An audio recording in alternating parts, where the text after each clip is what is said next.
देखिए, अयोध्या से ही नहीं पूरे देश में जब भगवान राम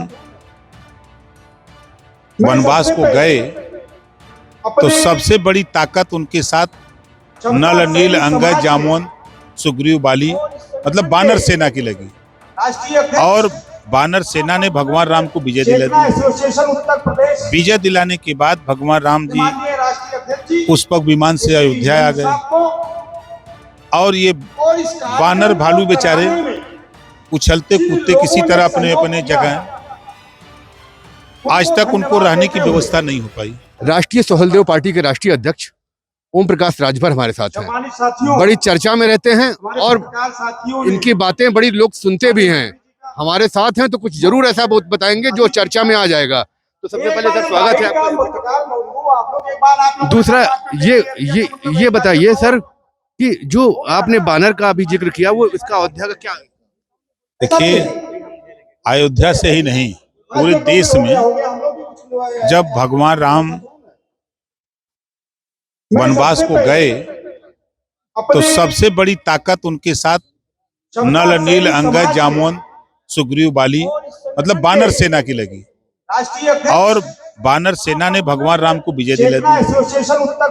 विजय दिलाने के बाद भगवान राम जी पुष्पक विमान से अयोध्या आ गए और ये बानर भालू बेचारे उछलते कूदते किसी तरह अपने अपने जगह, आज तक उनको रहने की व्यवस्था नहीं हो पाई। आज तक उनको शुद्ध भोजन की व्यवस्था नहीं है। ठीक उसी प्रकार आजादी के बाद जितनी भी सरकारें बनाने का काम किया अति पिछड़ों ने किया। जो अति पिछड़ों ने सरकार चाहे कांग्रेस को बन दिया है, चाहे सपा बसपा को दिया, भाजपा को दिया, किसी को दिया, लेकिन इनको किसी ने मुड़ करके इनकी तरफ शिक्षा, स्वास्थ्य, रोजगार, नौकरी के लिए किसी ने कभी मन नहीं बनाया कि इनको कुछ दिया जाए। ये तात्पर्य है।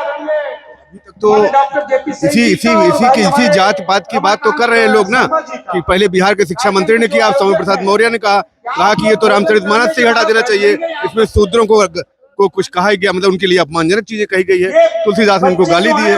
नहीं, देखिए, सबके पढ़ने के चश्मे अलग अलग हैं। एक शब्द बहुअरथ ही तो जस शोभा के हित। सबके पढ़ने के अलग अलग तरीके हैं और शब्दों का जो अर्थ है वो अलग है। कल तक स्वामी प्रसाद मौर्य जी 4 बार सरकार रही, बसपा की तब नहीं समझ में आया। जब सरकार चली गई फिर उसके बाद जब लगा उनको कि बीजेपी की सरकार आ रही है तो रामम शरणम गच्छामि, राम की शरण में चले गए और रामचरित जो मानस ग्रंथ है तुलसीदास जी का, उस पे माला फूल चढ़ाया। बेटी को सांसद, खुद मंत्री बन गए। तो 5 साल तो ये बात याद नहीं आई। आप तो नेता हैं, तो नेता इतना विवादित बयान क्यों देते हैं? चर्चा में बने रहने के लिए, क्योंकि अब वो गांव तो जा नहीं सकते, क्योंकि लंबे समय तक सत्ता में रहे तो लोग सवाल पूछेंगे आपने क्या किया क्या हमारे लिए। तब आप लोगों के चैनल पर आकर के कुछ बोल देते हैं, आप लोग दिखाने लगते हैं तो वो चर्चा में आ जाते हैं, और कुछ नहीं है। समाजवादी पार्टी भी कभी हाँ कर रही, कभी ना कर रही है। समाजवादी पार्टी अपने उस नेता के तरफ ध्यान दे। राम लौटन निषाद को इसी बयान पे निष्कासित कर दिया था। क्या समाजवादी पार्टी उसी बयान को पुनः दोहराया है तो इनको क्या अपनी पार्टी से निकालेंगे? अखिलेश यादव से बड़ी शिकायत थी आपको कि जमीनी नेता नहीं है, अब कोई शिकायत खत्म हो गई कि अभी है? अभी भी है। आज बताइए, किसी पाल प्रजापति चौहान बिंद केवट मल्ला आरा करके बंसी बंजारा बहलिया जुल्हा दुनिया अंसारी साईं दर्जी फकीर, इनके किसी दरवाजे गए? किसी के दरवाजे गए हो तो बता दीजिए। वो क्यों इनको वोट देगा? सत्ता में रहे 5 साल मुख्यमंत्री खुद अखिलेश जी, इन्होंने क्या किया इन लोगों के लिए? वो तो कह रहे हैं कि शिवपाल यादव की हम तो अभी सरकार ये गिर जाएगी और समाजवादी पार्टी फिर सत्ता में आ जाएगी। वो तो मुंगेरी लाल का सपना देख रहे हैं। राहुल गांधी तो सड़क पे चल रहे हैं। नहीं, राहुल मेहनत कर रहे हैं और मेहनत करने वालों को रिजल्ट मिलेगा, ऐसा नहीं है। 2024 में किसके साथ ओम प्रकाश राजभर? टाइम आएगा तो बताएंगे। कुछ तो प्लान होगा। एक कोई प्लान नहीं। नहीं, यूपी तक के दर्शकों को कुछ तो ऐसा बता दीजिए अभी जिससे- 25 करोड़ आबादी में जो वंचित समाज है उसके बीच में हम समझा रहे हैं कि आप एक समान अनिवार्य फ्री शिक्षा के लिए लड़ो, गरीबों के इलाज फ्री के लिए लड़ो, जातिवार जनगणना के लिए लड़ो, शराबबंदी के लिए लड़ो, नौकरी के लिए लड़ो, रोजगार के लिए लड़ो, आप मिल करके लड़ो। उनको समझा रहे हैं और संगठन में जोड़ रहे हैं। जब आप किसी से गठबंधन करेंगे 2024 में तो आपके मुद्दे कुछ होंगे। हाँ बिल्कुल यही मुद्दे, जातिवार जनगणना, एक समान अनिवार्य फ्री शिक्षा, गरीबों का इलाज फ्री, घरेलू बिजली का बिल माफ करना और रोजगार और नौकरी।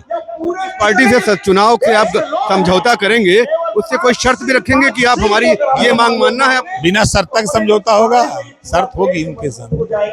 शर्तें मुख्य भाई अमीरों के कर्जे अगर माफ हो रहे हैं तो देश में जो गरीब कमजोर लोग हैं उनके भी कर्जे माफ करो, उनके कर्जे माफ हो रहे हैं तो घरेलू बिजली का बिल माफ करो।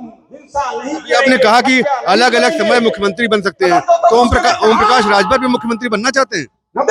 आप नहीं बनना चाहते हैं? कौन ऐसा नेता जो नहीं बनना चाहता है? सबकी ख्वाहिश होती है, तो उस क्रम में कोशिश कर रहे हैं लोग।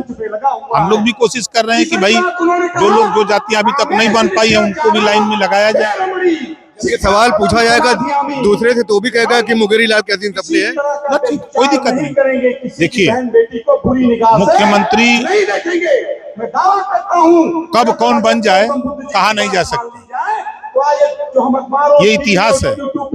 एक सीट वाला झारखंड में मुख्यमंत्री बनाना, एक एमएलए सिंगल, तो राजनीति में कब क्या होगा कोई ठीक नहीं।